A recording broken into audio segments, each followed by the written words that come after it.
Alright,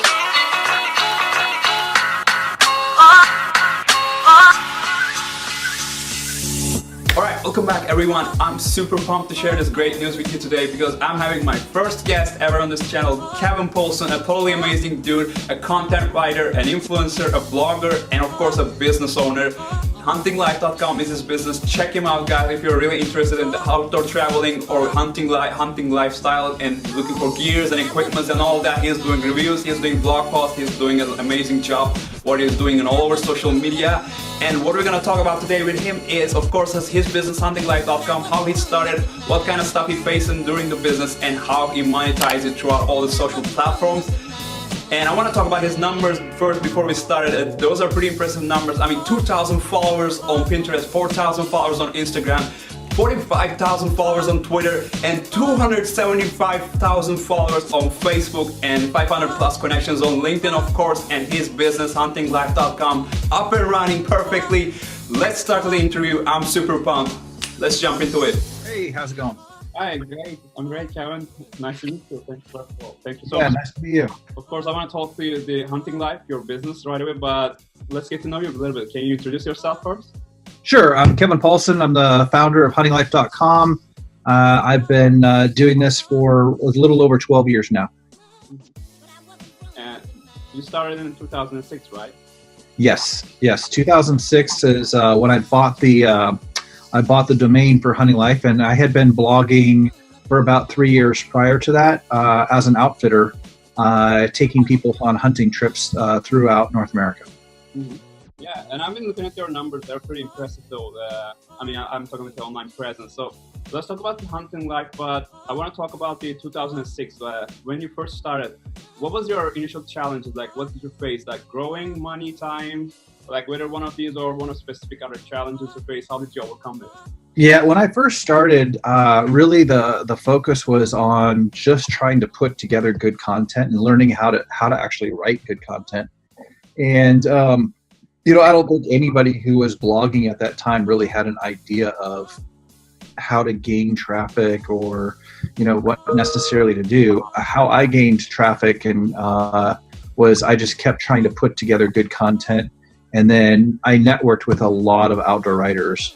And so the more people I was able to network with, the more people that, began to read my stuff, but also I began to kind of read their stuff. And, I became better, they became better, and we kind of all grew as a group.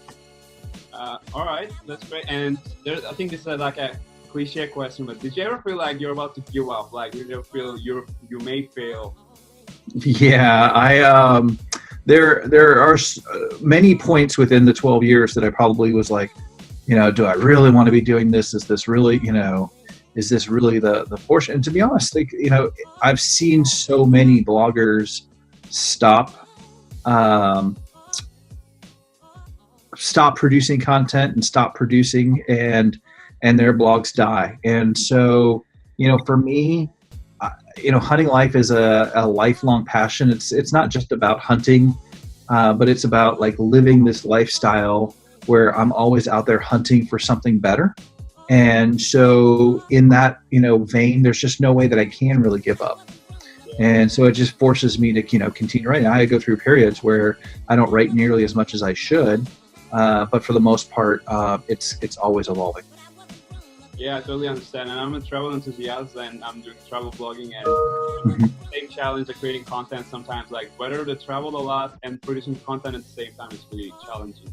And and I wanted to ask you, like, what was the mission when we were starting in 2006, and did you ever pivot it, or do you have the same mission today? No, we've actually pivoted a couple of times. So when I first started Hunting Life, the goal was to become kind of a directory of other outfitting businesses as a whole, and locations where people could go and go hunting. And in 2007, 2008, we went, the economy crashed. And so a lot of people didn't have disposable income to go on travel trips. And so I changed the path of the website to really be much more news and articles and a magazine. And that's kind of what sustained us all the way through till today. Now we've changed, website themes 5 times in 12 years. And in fact, we'll be changing again in, another 2 months. So I've been doing a lot of videos recently, like doing money online, whether it's blogging or going to other online platforms and monetizing it. And did you start into this like as a side job, as like an alternative income, or did you just start right away? Like, this is going to be my main thing. I'm going to all in. Like, how did you start into this? So 2006 through 2010, I was working another career, and I was in litigation consulting inside of Washington, D.C. And so I was really very focused on, running that business and doing, that work. And then I would come home at night and I would write like crazy. And, on my vacations, I would go on trips so that I could produce content. And I, began to evolve into a point where basically, I saw 2 things. I saw the business that I was in Washington, D.C. was changing. And it was a good opportunity for me to sell my portion out. And I could dedicate the money to Hunting Life and really go at it full time. And so in 2010, I became full time at Hunting Life.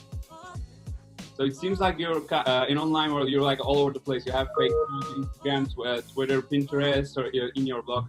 So apparently you started alone, but do you have anything working under you as like an intern or employee? Or nowadays, like, you're still going alone? I have pro staff writers who write for me around the country, and occasionally I will hire out to more professional writers and bring their content on board. I am slowly in the process of looking for an editor full time. So that's something we're pivoting to. But at the moment, it's just I run the whole thing, and I do outsource a lot. I have several virtual assistants that work for me, and they help me, manage the blog, etc. I hire programmers all over the world, and I'm constantly looking for people, from an SEO perspective, and but I handle all the social media and all of the content. That's pretty impressive. And which platform would you say like will be most helpful to you? Like, which platform leads most of the sales and conversion? Like, whether it's Facebook, Instagram, Pinterest, like. Yeah, I use LinkedIn quite a bit from a professional level and marketing myself. I use Instagram to a small degree. We have about 4,500 followers on Instagram. And I use it. I wish, honestly, I could use it more, but it's just not, it's very visual, and it's not my forte, per se. All of our articles go out on Twitter and Facebook. And we use Publicize, which is a WordPress app specifically to make sure all of our articles are produced out there. We're doing Facebook stories. We are transitioning to AMP now, so we'll have all of our stories shared out across the Google network in AMP. And, my focus has always been, Facebook and Twitter. Twitter is probably where most of the professional corporations, etc., contact me and say, hey, we want you to, review this product, or hey, would you be interested in a promotion, etc. And that's how we make money. But our fans and followers, still follow us on Facebook. That's probably our biggest niche. Yeah, I noticed that you have over 200,000 followers on Facebook. It's like a huge number and compared to the other platforms. So is it something depends on your niche market? Like, since you're doing outdoor traveling and stuff, you're probably the age group is not only the millennials, but you're also addressing the other people over 30 ages. And correct. And I think that's why Facebook is so big for us, and Instagram, we just don't get the kind of traction that we necessarily would, because we're not speaking necessarily to millennials. I think that millennials are very, very important. And from a hunting outdoors perspective, there's tremendous interest, but it's just not sought out on that platform. By the way, I'm a national park enthusiast, so I love your website and all the product reviews that you did. I take a look at your YouTube videos; they're awesome. Just wanted to know. Oh, I appreciate that. So you said you were in the national park? Yeah, I live in California, in San Francisco now. There are so many great national parks in here. I just love visiting them all. Oh, well, yeah, I was born in California. In fact, my dad was in the United States Forest Service in California when he retired out of the San Francisco office. So I grew up on the national forests in California, and I spent my youth in Yosemite, and so I know the area very, very well. My favorite is Yeah. I love it. Yep. I'm a big fan of the eastern side of the Sierras, Lee Vining, Mammoth, Bishop. Those are Bridgeport, probably my favorite section of all of America, actually.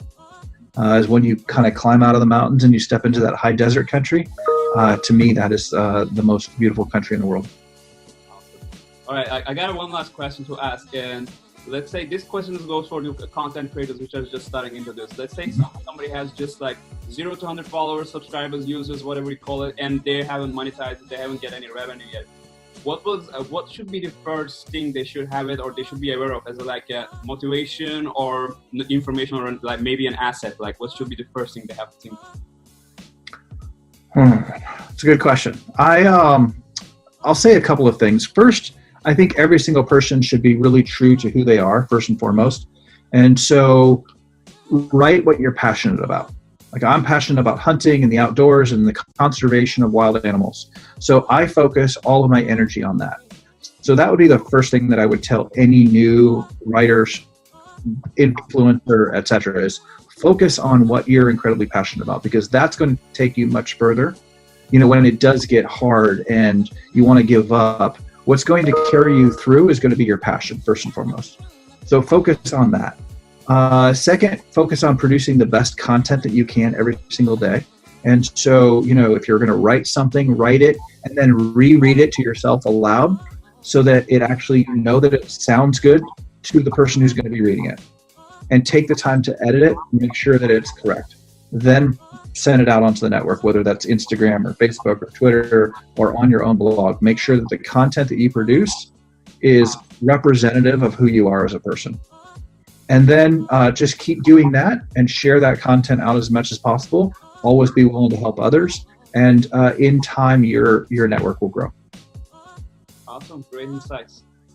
Once again, I really want to thank you for joining me in this very early time in the morning. I don't know what time is it there, but it's 10 o'clock here in Nebraska, so we're up and running. So all good. All right, perfect. Thank you so much for joining today. Oh no, appreciate it, and best of luck. Thank you so much. Have a lovely day. Thanks, guys. Bye-bye. Alright, I hope you enjoyed this video and our little chat with Kevin, because I really did. I got some really cool insights from him. And I mean, look at the guy. He started in 2006 just by blogging. And now look at how he has grown up as a business. Now how he's employing people, he's outsourcing content and stuff. Like, he spread out all the social media and he monetizing all of his actions, and he's doing product reviews from the big companies. That's pretty awesome. That's pretty inspiring though. And as an outline of the video, just like he said, if you pick something that you're really passionate about, if you invest a lot of time in it, you will eventually get there. I mean, challenges, you may face some challenges initially, you may fail some time to time, and you may think of like, is this the really thing that I wanted to do? Because you're not monetizing it, you may feel a little bit desperate. But challenges will come and challenges will go eventually. That's what I would say. And thank you so much for inspiring us, Kevin, today. And check out his business, huntinglife.com. I'm leaving in the link to the description below. And if you like this interview with Kevin, please hit the like button below. And if you hit the subscribe button, that would make my day, because I'm planning to do a lot more videos like this with great influencers and content creators like this, like Kevin, who succeeded. Or I'm planning to go reach out to people who are in the middle of their journey or who are just beginning into this, so you'll get a lot of different perspectives. So don't forget to subscribe to the channel and ring the bell to get notified for those interviews. And if you really like this kind of interviews, leave a comment below. Hell yeah, I want to see you more, I want to hear out more. If not, until next time, keep hustling, keep working, keep getting the results. Ciao!